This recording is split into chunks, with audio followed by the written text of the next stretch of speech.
Today's topic is endings. If you've got 5 minutes, I've got 5 tips to help you write better endings.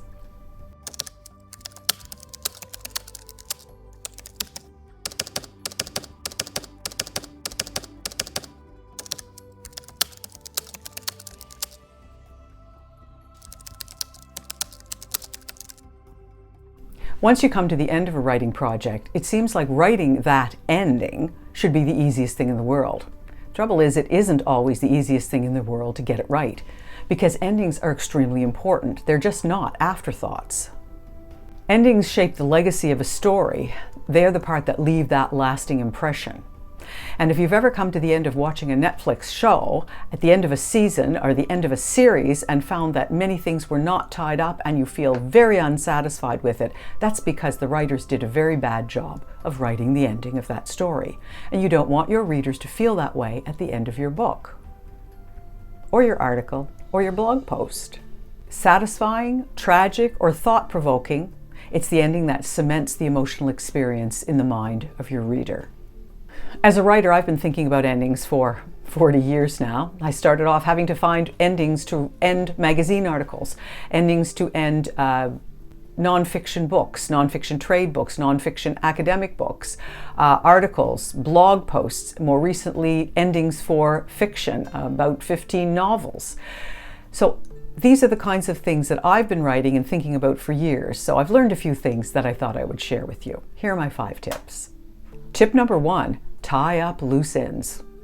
This is number 1 for a reason. It's extremely important. As you're writing the ending, you need to consider all major plot points and all character arcs. These need to be resolved. Remember, I'm talking about an ending. We often think about the last sentence, but we're really talking about what leads up to the last sentence in the book. So keep in mind you're taking a page or 2 to write the ending of your story. And yes, in the end, your last paragraph or 2 are going to be key, but you need some space to tie up those loose ends. It's a good idea not to leave your readers with any unresolved questions, unless of course you're thinking about a sequel. But if you're thinking about a sequel, be very, very careful about how you do this, because the reader still needs to be fairly satisfied with what this story has offered. So there is one way to handle that, though. You might consider introducing a new element in the end with a kind of to be continued thought process, and that allows you to move into another book. Tip number 2, stay true to your theme. Even in the ending of the book, the theme needs to be brought through right to the end where everything is tied up. It has to somehow reflect the overall message of your story. Now, at all costs, you need to avoid introducing anything new, a new theme, into the book that has not been there before. Tip number 3, evoke the reader's emotions. Again, a really important tip when you're thinking about that ending.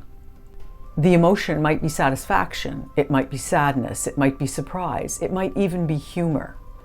But those are important emotions to evoke at the end of a piece of writing.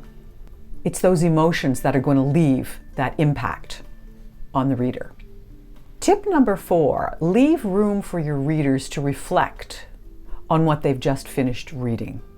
Think about how you can have an ending that allows the reader to reflect on the characters, on the theme, on the story, or perhaps even larger ideas that might have been evoked by the story itself. Tip number 5, avoid a rushed conclusion. The pacing of the way you write the ending of the story should match the pacing for the rest of the book.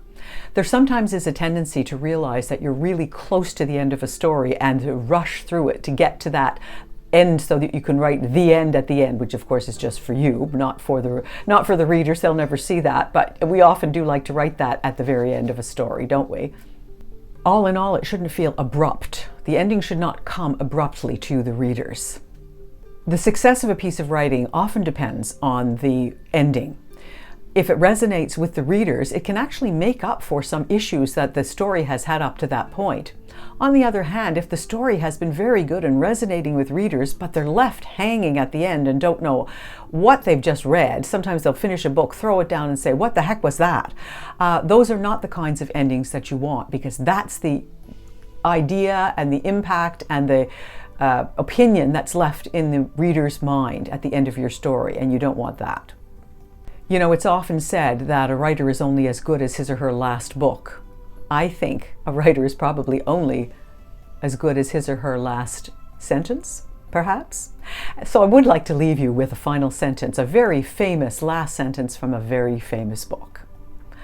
And that sentence is this: after all, tomorrow is another day. Remember that one? It's from Margaret Mitchell's Gone with the Wind. Happy endings, happy writing. Subscribe to Write, Fix, Repeat, and maybe I can help you improve your writing knowledge and skills. 5 tips at a time.